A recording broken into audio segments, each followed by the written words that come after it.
Good afternoon. This is the Outfront on SMBC News, and in our headlines, the Chief of Defense Staff of the Gambia Armed Forces vows to review security in the country.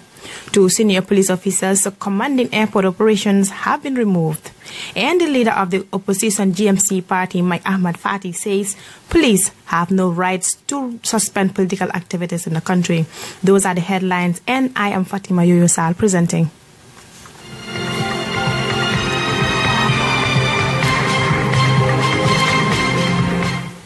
The Chief of Defense Staff of the Gambia Armed Forces, Masane Kinte, on Monday said that the general security lapses will be reviewed with regards to the country's strategic locations, such as the airport as well as the borders. This, he said, will strengthen the surveillance following the entry into the country 2 of the former president's most trusted generals without notice. Lieutenant General Kinte, in an interview, said it was normal for the 2 generals to walk into the country as they were still officers of the Gambia Armed Forces. However, his statement angered many Gambians, causing an outrage on social media. Many said General Kinte needs to inform himself and advise the Gambian population on the sudden reappearance of the 2 generals into the country 1 year after. With me in the studio, I have a colleague, Lamin Fall, and of course on the line from Washington, D.C., we have Sam Fati. Gentlemen, welcome to the Outfront. Thank you very much, Fatima. All right, dear listeners, the Outfront, that is SMBC News crew, had an exclusive interview with the president yesterday, and the audio will be aired in coming days. Sam, yeah. I'll begin with you. The Chief of Defense Staff, that is Masane Kinte, has vowed or promised to look into the security lapses in the country. Would you applaud the move? I mean, absolutely, I do applaud the move, but I think that particular move has been undermined by the CDS when he said that we're talking about the 2 generals, Sumana Tamba, Umpamendi, and threats to the country. If those 2 are not threats to the country, I don't see who else can be a threat to the country. They were one of the top 3 most powerful military forces in the Gambia. Mm-hmm. So if they are not threats, then who else is a threat? Absolutely not the people under them, because they pass on and give orders to those people. Mm-hmm. So if critical people like that are not threats, I mean, then there's nothing to review. Mm-hmm. But the fact that they played with words is mm-hmm. what is troubling to me. Mm-hmm. And, but the review of security installations mm-hmm. and security procedures, what mm-hmm. needs to be done in order to keep the country, properties, and the people safe, mm-hmm. is a critical factor. And something like this should not happen before we actually have such reviews done. Mm-hmm. Well, the president is having a security sector reform, mm-hmm. and I hope he fully implements this and not to just make it a policy document. Mm-hmm. I hope he fully implements it. All right, thank you very much, Sam. Lamin, these 2 are accused of being part of the famous junglers, that is a kill squad of the former president, who perpetrated several very serious crimes against the Gambian population. Mm-hmm. And more discomforting is that they came through the airport without being noticed or without apprehension. In fact, exposing how the country's security lapses as well as the gaps. And some mentioned that policies has been put in place to make sure this country's security is tightened up. What more do you think the government really needs to do? Well, it's not only about putting policies in place, it's about implementing them and enforcing them mm-hmm. as well. Mm-hmm. Because most of the time we see that, the government would just make policies that are just hanging in there. It's just a document mm-hmm. in just another drawer in their office. Mm-hmm. It is signed, yes, but it's just, placed in the drawer and nothing is done with it. Mm-hmm. Sometimes it is implemented and not enforced. But, this security reform that is going on mm-hmm. should include all these things, because what happened is a major security gap. Mm-hmm. Understand? Mm-hmm. This is not something that, they shouldn't wait for things like this to happen before they actually start doing what they should do. Mm-hmm. It's always said, prevention before cure. Mm-hmm. Make sure that your borders are safe, mm-hmm. understand? But if they are not safe, you allow entry and then you want to do something, it's already late. Mm-hmm. Who knows who orders how many other junglers or, how many other people that are a threat to the nation are currently in the Gambia right now. These are things that need to be addressed, and it's not about putting a policy in place, it's putting a policy in place and actually enforcing it. All right, thank you very much, Sam. The security officials are taking this sort of as a joke because none of our borders are safe and none of the gateways are safe as well, including the airport, the national airport. We have seen two of the junglers are in the country, but another civilian was part of them. And we've seen the security, the armed forces PRO saying that they have no idea if that individual who is no other than, I think, Mr. Tamba, he said, and Mr. Jaju rather, they didn't know that whether he is a jungler or not. Is this the response we needed from a GAF PRO? I think all the responses he should be able to give us vivid answers at this point in time. I think they need to communicate with interrogators and investigators to know exactly what to tell the public.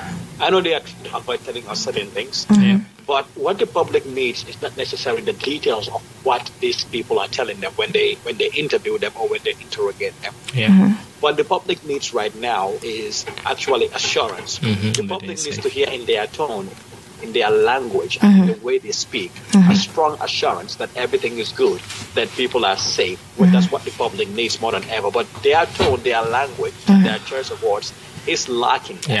So it explains why the public is concerned. It explains why you are asking the question that you are asking. And a lot of people are actually getting agitated by their vague answers. The answers are absolutely very, very vague. They are not strong. And so that is why people are asking, are we any safer than we were a couple of years ago? And this actually have a dent on Barrow's reputation, and he must remember that. And if he was against any Sabi politician in the next election, if he decides to run again, well, that means that he may security issues and the fact that people don't feel safe may lead him to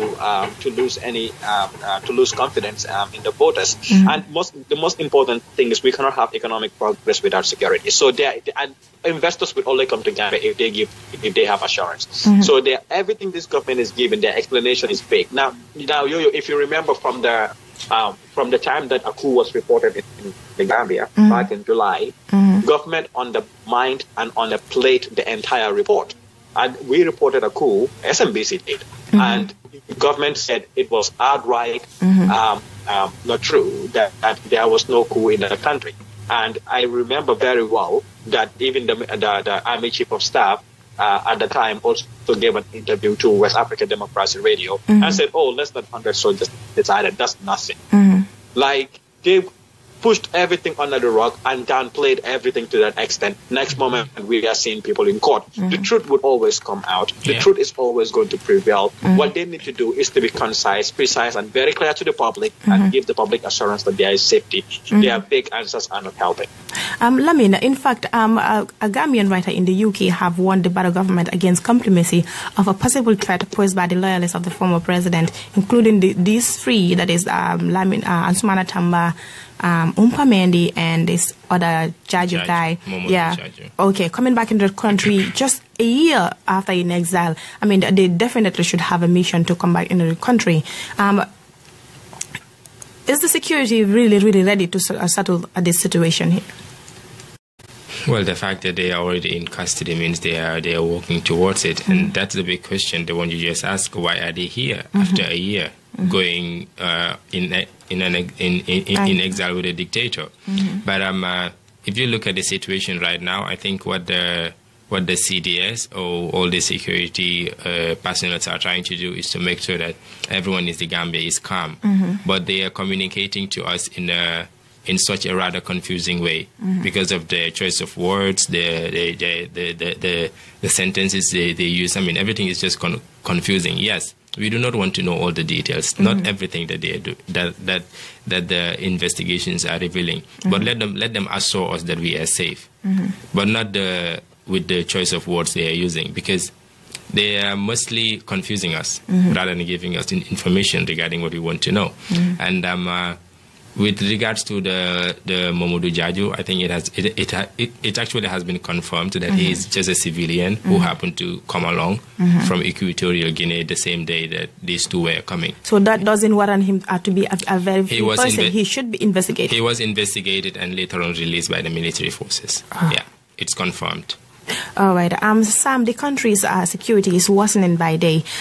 This morning, we've received information that a girl was strangled in her saloon and strangled to death, in fact. Yeah, yesterday in the evening when I got home, I realized that the lady, the confirmed victim, is a native of Lamen, where I come from.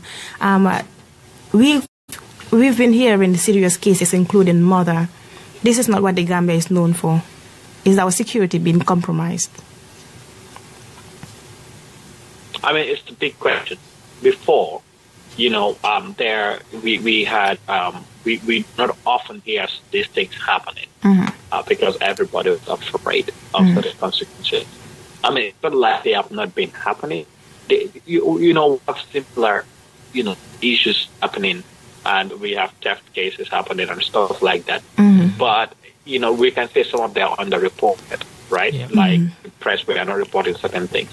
But I would also disagree that when somebody is killed or somebody is wanted, the press will stay away from reporting that. No, that was not a political issue. The press was more or less staying away from a political issue. Okay. The truth is, that the number of crimes that have been committed, and let me say very serious crimes, that I know you used to hear it all the time, like murder, like that, and armed robberies, have come very widespread. I mean, so far so good. There have been about 4 incidents of armed robberies, and 2 different arrests of people smuggling arms into the country or being arrested with arms into the in their vehicles also in the country, and some of them that be like some rebel forces from Senegal or something. And then now you have somebody who was Senegalese Ivorian. And others, surprisingly, others are making locally made arms in the country. Okay. Yeah, the locally made arms have been proliferated too. And now this girl being tied in a salon, and where she was left to die, and she died. It's happening at a very alarming rate, and it's quite unusual. So it means that people are now feeling that they can do things and get away with it, when before they felt that if anything that they do, they will not get away with it. And do you also think a certain group of people are on a propaganda to actually undermine this government? This is no propaganda. Okay. If criminals feel that they can now enter the country and rob a pharmacy or rob a bank or a financial institution, like especially in the central part of the country, it's been happening there a lot more. Yeah. It's been happening there before, but it was on very rare occasion. You might hear of it only once in every 2 years or so. Yeah. But it happened 3 to 4 times in a year, and they all escaped. Then it actually alerts other criminals that, we can go here, their security is so lapsed, and we can keep robbing. And that's the signal is sent. So the police are under-equipped.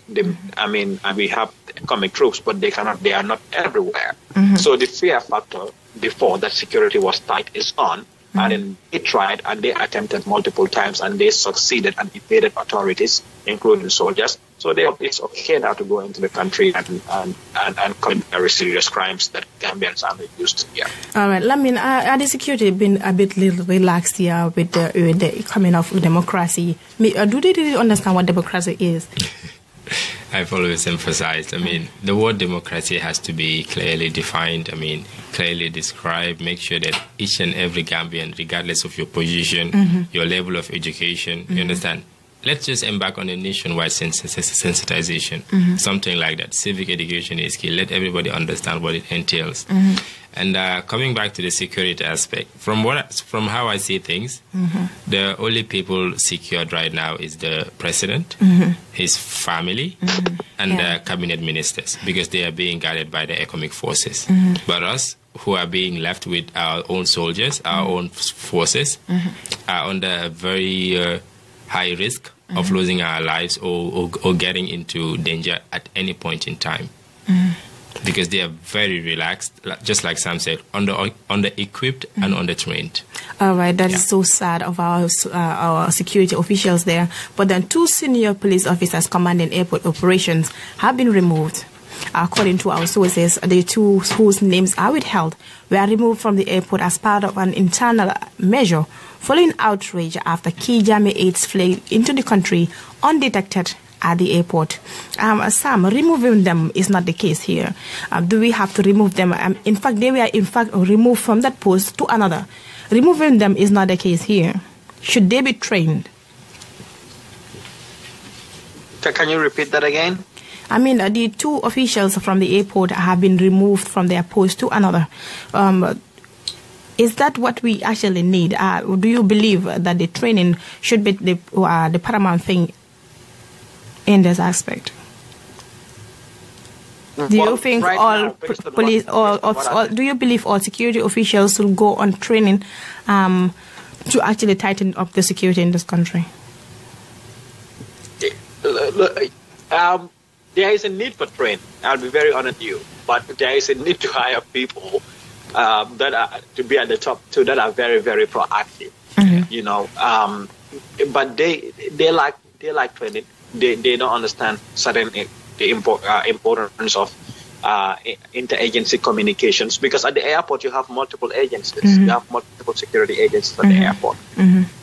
So interagency communications is important. So there's a need for training. Now it doesn't that you have to withdraw all the security and then train them. No, there are ways that they can be coordinated and everybody can really. All right. Is it equally important to recruit people who are trainable? Yes, and that's exactly where I was driving to. It is important to bring in people that are trainable. You know, we have to look at certain qualifications. It just doesn't mean because you have a high school certificate, you're just going to hire that person. Which is for the most part what African security forces are all about. We just hire anybody. So it's important that we hire people that can be analytical, that are smart, that are to be at the top, that are able do their job proactively the way they need to. They need to be able to think outside of the box. They need to be able to put their analysis and look into the future and try to mitigate what they think is going to happen. They need to be intelligent. They need to have intelligence analysis. So it's a critical part of security. All right. Lamin, security is a key, or it's paramount in this 21st century. When we look at the FBI or the CIS in America, we're not trying to compare both worlds, but then these are people who go under thorough training, intense training, to fit in that unit. When we talk of intelligence in the Gambia, you're talking about recruiting anyone who just come from high school. Not even high school, grade 9. Do we need to really assess these institutions? It is paramount. I mean, it is very, very paramount, because I'm not trying to undermine their capabilities, but there was this day I was walking down the highway and I saw somebody I went to the same primary school with. He didn't complete his high school, if I'm right. He's now serving as a military officer. What? Yeah, with a uniform on. Okay. I was surprised to see that. And it just made me second guess about how safe we are in the Gambia. Because this is someone that I've been with for the past, that I've sat in the same class for 6 years. So I know him very well. And I know what he could do. Yeah. You understand? And I lived with him in the same community. Understand? So seeing that kind of person in a military uniform made me second guess about who. It's frightening. Yeah, it is frightening about who exactly they are recruiting into the service. Understand? We are not safe. We just have to say that right now, here and clear. We are not safe. All right. Sam, is the security or intelligence agency above or more than just wearing dark glasses, more than just wearing a coat on the hot sun and running around with government vehicles? Well, to most people, that's what security is about. They think, in Gambia, they think security is more about, look, if you fear me. No, I think security is about preventing crime, and instead of the crime happening. Or preventing a very serious national disaster, instead of watching it happen, then you react. Security should not be a reactionary force. security is supposed to be able to mitigate, to prevent anything like that from happening. So I think, with security, if you can tell what is likely to happen, and you can put in place measures to ensure that it doesn't happen, or to make sure that, even if by any chance it happens, it's quickly being neutralized. That's what security is about. Meaning not any Tom, Dick and Harry can just jump in to be a security personnel, meaning you should have extra genes that are, or you should be extra intelligent.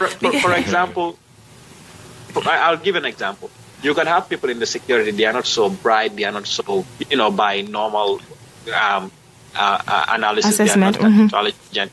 I mean, normally you will not see them rise. You will not see them rise up the ranks. They will go up to a certain rank, But the people that have to be at the top, the people that have to command a whole group of people, that have to lead investigation, that have to lead analysis units, that have to, lead our forces, they have to be very, very intelligent. They have to be well educated.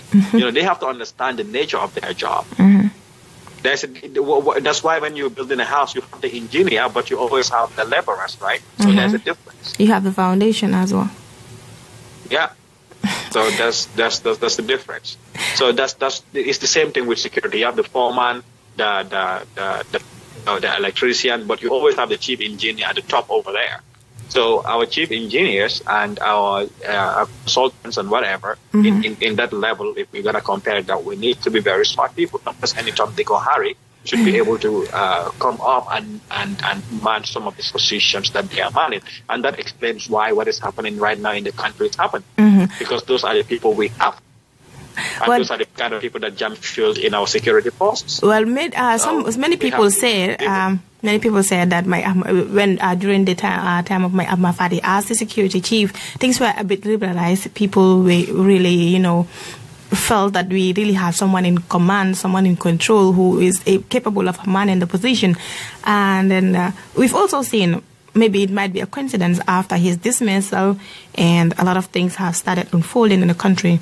Do you think maybe there is a bit lapses when it comes to the government making decisions so as to who to appoint? No, let me tell you what my party did successfully. Okay. What my party did successfully is to instill some level of fear. So, are you trying to say that the Gambians no love to be ruled in fear? No. Like somehow we do not really know what it feels to be ruled. Yeah, Gambians don't. I yet to understand what it means to be ruled like the way Barrow wants to rule. Okay. Barrow is tending to rule more like a Western leader, where he's saying, look, okay, I'm going to allow separation of power. I'm going to let everybody do, what they need to do in their various positions. Do not be heavy-handed. Do not abuse that power, or else you're gonna be put in check. Gambians are not yet used to that, so they see him as a very soft man. But obviously, yes, there are times that you will need the president to be even firmer, to be even stronger, right? And you be like, look, I'm not going to tolerate this. And yes, we need that. But here's where my party succeeded. My party was not more or less trying to mitigate the crisis by saying, okay, let's make sure that our security leaders are equipped or are knowledgeable when it comes to mitigating crisis, intelligent analysis, counterterrorism operations. My party was not operating from that perspective. My party was having a theatrical show of, if you try this crap here, I am going to deal with you. Okay. You either follow the law or be consumed by the law. You choose what you want to do. Mile 2 is very open. And they're like, oh no, we don't want that. And everybody calms down. All right, then. Thank you very much. So that's pretty much what he did. Yeah. But still on the former Interior Minister, the leader of the Gambia Moral Congress has reacted to the police recent suspension of all permits to hold political activities, saying that the law enforcement agency, that is the police, has no right or power to do so. My Ahmad Fati was speaking to Paradise FM yesterday, who are just our neighbors, and said under the constitution, the IGP cannot stop political activities in the country. The GMC leader was quick to say that this can only happen when there is a state of emergency, and that can also only be determined by the National Assembly. Sam, my father is known for speaking outright about his opinion. I mean, And here we are. I can't believe he said this. Wait. I mean, okay. This is interesting because there was a time that the situations was so bad that at that time they wanted to stop all political activities, for example, in the phonies, right? And to a certain degree, my party is correct. The police cannot stop political activities from happening, but in all technicality, they can, because if constitutionally, they cannot say no more political lies. No, the police cannot say that. You know, but what they can do is they can say that we are not giving any more permits in the next 6 months to anybody who wants to organize a political rally. So if the police do not give you a permit to have a political rally, then you cannot have a political rally. So which means they kind of indirectly put a ban on political rallies, you see. Yeah. But they cannot outright make a declaration and say we are banning political rallies. So my party is correct when he said the police have no right to do that. But in all technicality, they have the ability to do it because they issue the license. So the license, the permit issue when it comes to political rallies, if you need to use a public address system to talk to the people, you need a permit for that.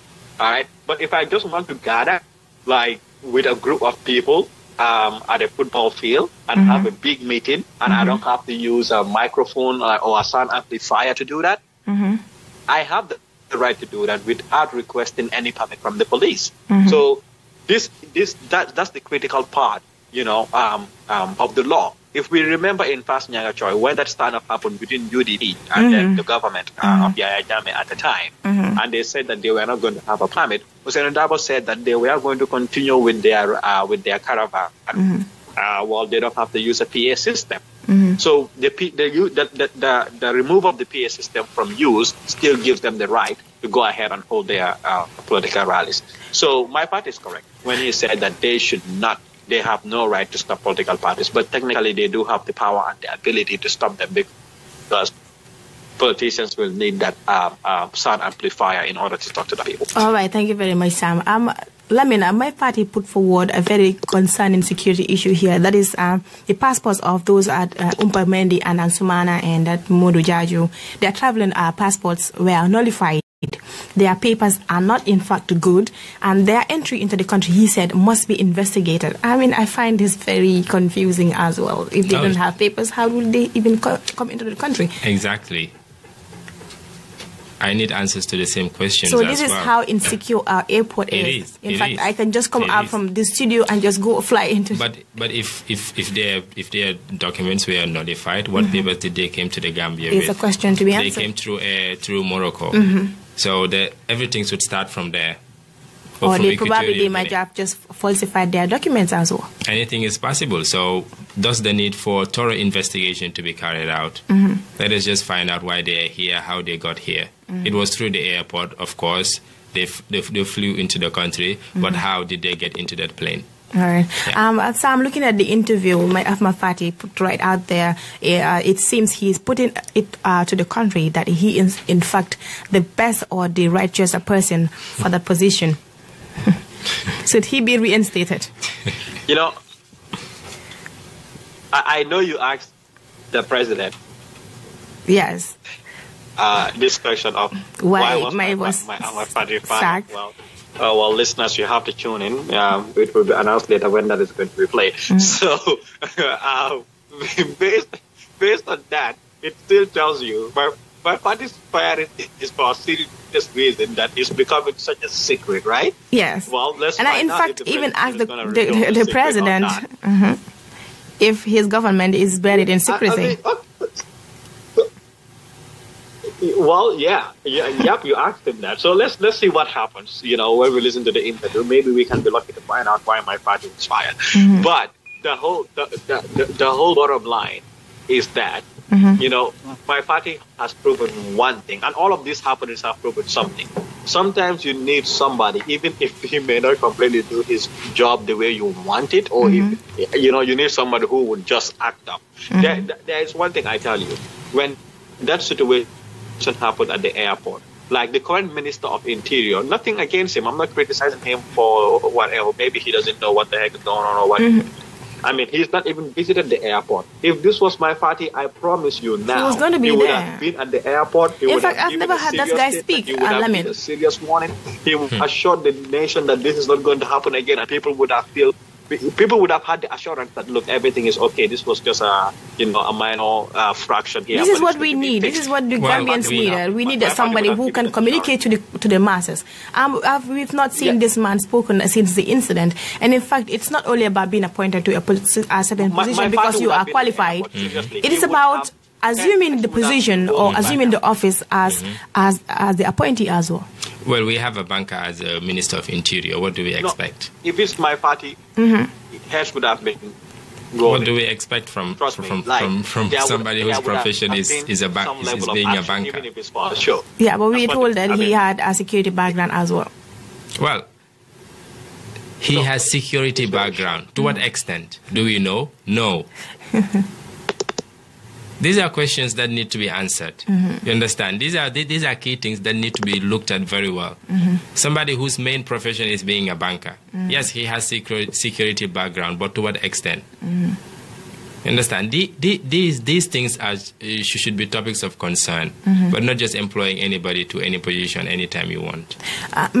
Sam, it is very evident that Gambians want somebody who will speak to them all the time, orient them of the happenings in the country, and as well give them an insight of what is going to happen in the near future. We've seen Honorable Halifa Sallah being a key or a focal person for the government during the political impasse. Why? Because he was speaking to the masses. My father as well. He gave himself fame, or he became famous, sort of, because he was with the president and he was very friendly to the media. We have certain individuals in the government. They really need to speak up, including the president himself. Well, the president has a spokesperson. And I think the weekly press briefings are not enough, and some of these weekly press briefings have not happened for a while, and there's a certain way you have to speak to the people. So, look, they need to, I think the press secretary needs to be more ready to talk to any member of the press anytime, on video or on the phone, by text, by email, by any means. And this has to be constant, okay? And so the press secretary has to be very diverse across the board. The press secretary of the office of the president cannot say, "Oh, please contact the police for that." No, you are the spokesperson, not generally just for the government, for the president. The president is over everything, so you need to know everything that's happening in every department, even if it means you need to get back to the press later. So it's that's. And there's a way you refine your language. So they need to be on top of their job. The fact is, this government have had challenges when it comes to communication. And I think they are doing a great deal of good in so many other sectors, but people are not even aware of it. So communication is sort of lacking. Communication is not even sort of lacking. Effective communication is lacking. It is lacking. That's the God honest truth. And if the communication is not, people are going to feel more insecure. The people are going to wondering what this government is doing. And that is the one thing I like about your interview questions yesterday, is you wanted the people to know what is this government doing. Whether it comes to security, whether it comes to the economy, or protecting citizens from exploitation. When it comes to their job, what are they doing? We don't know what policies they have in place in any of these sectors. So effective communication is lacking. It's pretty much non-existent. True. Okay, what I found very disturbing is we have the police. Everybody's seeing what they are doing. We have the military as well, but the immigration. What is their use in this country? I see very, very, very little in what they do in this country. If you look at the incident, is that for me or Lamin? Lamin. if you look at the incident of the airport, the current incident involving Umpamendi and Ansumana, the major fault is from the area of the immigration officers, because it was their duty to make sure that each and every passport of every passenger in that plane is checked. Understand? They should be the main focus right now, because they pass through the gates. You have immigration officers at the gate. It was their job to detect these people once they came into the country. So, Sam, is their job beyond wearing a brown uniform, a very beautiful uniform, or searching people's bags? It's about detecting criminals coming into the country as well as wanted persons. Yeah, their job is actually beyond that. Their job is beyond chasing people. For aliens, for aliens around the Serekunda market area. To be very honest with you, our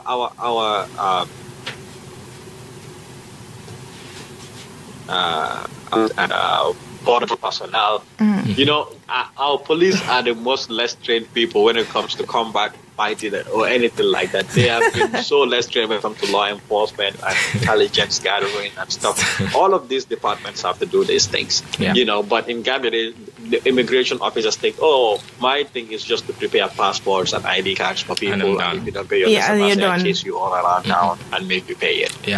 Their job is beyond that. And they think that, oh, intelligence gathering, that's just for SIS or NIA. You know, police, for the ones in blue uniform, I'm always going to go ahead and if you're a petty thief, I will go and arrest you. That's what I'm going to do. And then you ask the paramilitary, they were like, we have bulldozers at night, we go out and slap everybody. You know, because you're walking on the street late and we think you have marijuana.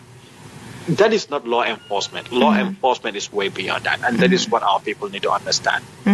So there is a need for them to be more trained, more equipped, and foster interagency collaboration and communication. Yeah, that is very important. Interagency collaboration is very, very key. But, Lamin, come to think of it, I've seen an officer standing as myself.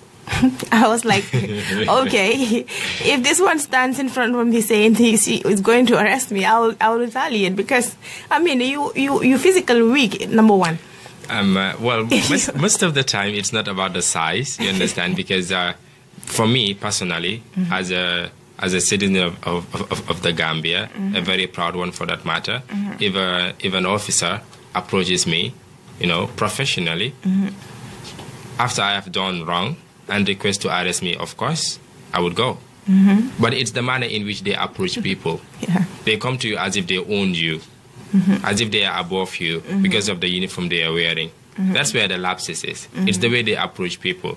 If you approach me rudely, I will respond to you rudely. And if you try to arrest me by force, I will resist. And then there is clash between the two. And who has to suffer? The civilian, not the officer. That's the problem. Yeah, that's very true. Because when I was coming this morning, I've seen an officer who was talking to this, you know, conductor in a van in a very, very rude manner. They exercise power in so everybody little was like, things. what is he trying to do? He was the wrong person. Exactly my point. They exercise power in so many little things that are happening just because of his uniform. But then, Sam, in America, you live in America, when you want to be a security personnel, you are trained not just mentally or not just intelligently, but your body size as well. Your body is built in sort of a way that you'll fit for that position. It's unfortunate that Gambians are physically weak in so many aspects, and is there a need to not just build somebody to sort of mentally? But they really need to structure these individuals. See, there are different parts of the security that people can go to. You know, you can have they can fit anywhere. You know, go. You have time. You know, maybe into the internet analysis unit. You know, there are other departments I can go to. You cannot just put me on the streets unless you give me a lot of guns, and that's why in America sometimes. You know, when a police officer appears, what he's like, he will just pull up a gun and shoot you because that's the other way he feels he can protect himself, right? Now, but I think that the one thing that they do here when they're recruiting people, of course, they look at your age, your height, and your weight, right? They factor that in. Like if you want to go into the army, just because you have a high school certificate doesn't mean you're gonna go into the army. They have what we call ASVAB. ASVAB is like, it has English, math, it has some kind of test that they do, and you must pass that exams before you can even go through the recruiting process to go into the army or anything like that. So I mean, there is an entire process that you go through. They have to make sure that they do your physicals to make sure that you are healthy and all of that stuff. I don't know if Gambia, if they do anything like physicals with the health with a doctor before you are actually recruited into the police or the army, because I'm surprised to see certain people just go into the police or the army, and before you know it, they get seriously sick and they are forced into retirement. All right, thank you very much. I'm loving on the final note. What do you have for our security men out there? Oh well, until things are stable, you know, and we have security that we can, or a security force that we can all rely on. We just need to be vigilant as citizens, you know, make sure that we don't get into trouble, you know, just avoid all the places that we can, you know, get into trouble, and just that. Maybe let's just try to